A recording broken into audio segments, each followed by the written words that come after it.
Bonjour à tous, c'est Laurent, bienvenue dans la vidéo 2 en compagnie d'Alberto, qui a déjà la chance d'avoir de bonnes bases mécaniques et qui pourtant n'est pas satisfait de son niveau de jeu.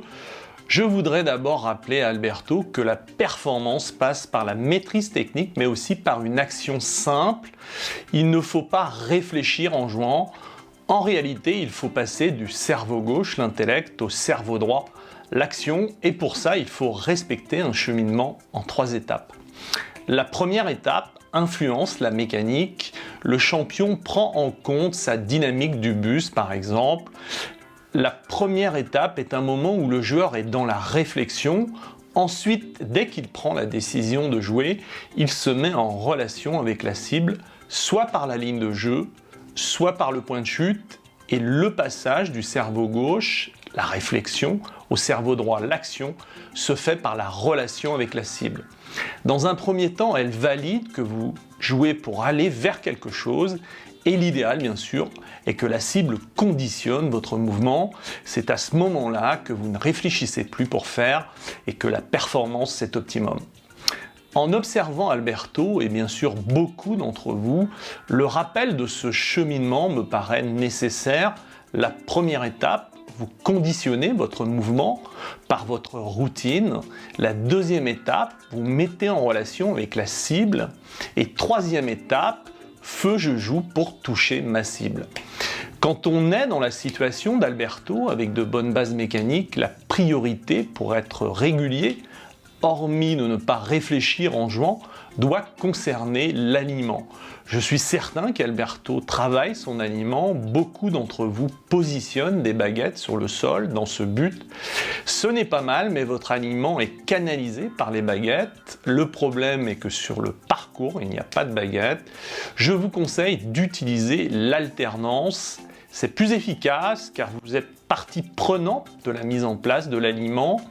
Sur le practice de Sainte-Victoire, nous avons 2 portes de couleurs différentes et vous devez être capable de faire 8 balles sur 10 en alternant la porte rouge et la porte bleue avec tous les clubs du sac. Alors vous pouvez être certain que vous maîtrisez l'alignement. Si vous n'êtes pas à Sainte-Victoire comme Alberto, vous prenez un point fixe, exemple une pancarte de distance, et ensuite vous alternez vos coups tantôt à droite du point fixe et tantôt à gauche. En visant à gauche, vous vous interdisez d'aller à droite et dans ce cas, vous allez démarrer 30 mètres à gauche et 30 mètres à droite et vous allez resserrer progressivement et vous allez être capable d'alterner au bout d'un moment 8 balles sur 10, 20 mètres avec le drive, à droite puis à gauche, c'est fantastique. 10 mètres ou 5 mètres avec un fer moyen, 5, 6, 7, ce n'est pas mal non plus. Mis à part l'alignement, il faut remarquer qu'Alberto est un joueur puissant, ce qui est une qualité bien sûr, mais aussi un défaut. Il peut avoir tendance à jouer trop fort. Dans son cas, je m'entraînerai pour maîtriser l'intensité qui me garantit la régularité. Le champion joue en moyenne à une intensité de 70 à 80%, simplement pour éviter de basculer à 101%, c'est-à-dire d'atteindre la crispation. La crispation est source d'irrégularité et être capable de dompter l'intensité de ses coups est un atout majeur pour être régulier. Prenons un exemple, vous êtes en compétition au départ du 1, vous êtes un peu nerveux et vous décidez de jouer à 70-80% de votre intensité et inconsciemment vous rajoutez 20-30%. Et vous allez hors limite. En maîtrisant l'intensité, vous vous sentez nerveux, c'est normal, vous vous dites je joue à 50% et vous rajoutez 20 à 30% par votre nervosité, et bien vous restez dans les clous et la balle sur le fairway. Maîtriser l'intensité, c'est être capable d'évaluer l'intensité de vos coups. Vous allez enchaîner des séries de 4 balles en faisant votre swing à 30%, 50%, 70%, 90%. Vous allez finir par vous étalonner et déterminer une distance en fonction de l'intensité de vos coups et vous allez finir par trouver l'intensité qui vous sécurise dans l'exécution de vos coups. Ce que j'appelle votre vitesse de croisière. Enfin, dernière petite chose, si j'étais à la place d'Alberto, je travaillerais mon rythme et je le dompterais. Quelle est la différence entre l'intensité et le rythme? L'intensité est liée à la puissance et à la force des coups. Elle varie en fonction de l'état de forme. Le rythme est lié à la cadence d'exécution, à la coordination du geste.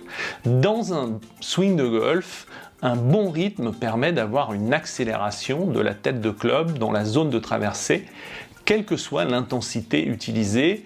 Prenons un exemple, je joue à une intensité de 50%, ce qui est faible en réalité, et j'accélère dès le début de la descente. En réalité, trop tôt. Et mon accélération maximum se fera avant le contact de la balle, la coordination de mon mouvement sera altérée, et là j'ai une chance de faire une gratte, car mon rythme n'est pas maîtrisé. Et je n'ai pas accéléré au bon moment. Pour des joueurs comme Alberto, puissants, la maîtrise du rythme est un atout majeur pour la progression. Dans ce cas, l'exercice idéal est celui de la trace. Vous devez savoir que tous les coups de golf ont une trace spécifique et dans le cas d'un coup de fer ou d'hybride sur le parcours, vous devez faire balle terre. Vous pouvez faire cet exercice sur du gazon avec une bombe de peinture ou sur du sable. Sur du gazon, vous faites une ligne de peinture qui représente la balle et vous devez faire votre divot 1 à 2 cm après la ligne. Dans le cas d'Alberto, qui est mécaniquement parfait, cet exercice va lui permettre de trouver l'endroit où doit se faire l'accélération. S'il accélère trop tôt, il va toucher la ligne ou avant la ligne et il fera une gratte. Il va trouver l'intensité qui lui permet d'être régulier dans sa trace. Dès que vous êtes en mesure de faire une trace régulière, soit dans le gazon, soit dans le sable, cela signifie que vous maîtrisez votre rythme et que vous avez trouvé votre intensité pour y parvenir. L'exercice de la trace, c'est le meilleur exercice que je connaisse pour travailler le rythme qui n'est malheureusement jamais stabilisé.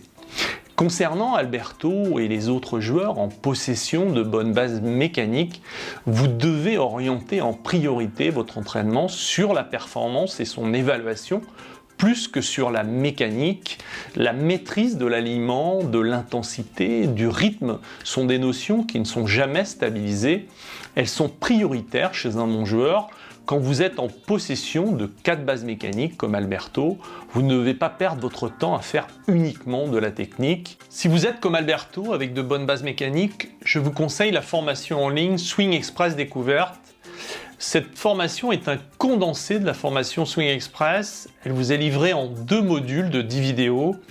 Si vous souhaitez découvrir cette formation, vous avez 30 jours pour expérimenter la formation. Si vous souhaitez arrêter ensuite la formation, vous m'envoyez un mail à sav@laurentcoachdegolf.com. Je vous confirme qu'aucune somme n'est prélevée quand vous vous inscrivez à l'essai gratuit de Swing Express Découverte. À la fin de votre essai, si votre compte est toujours actif, vous êtes basculé sur le règlement de la formation en 4 fois. Vous avez la possibilité d'essayer sans engagement sur un mois, profitez-en. Maintenant, cette vidéo touche à sa fin. Dans la prochaine vidéo, j'expliquerai à Bruno et à ceux qui ne sont pas en possession des bases mécaniques qui influencent la régularité, ce qu'il faut faire pour les acquérir. Nous verrons comment faire pour les mettre en place. A tout de suite dans la prochaine vidéo et pour ceux qui veulent expérimenter Swing Express Découverte, il vous suffit de cliquer sur le bouton sous la vidéo. A tout de suite dans Swing Express Découverte.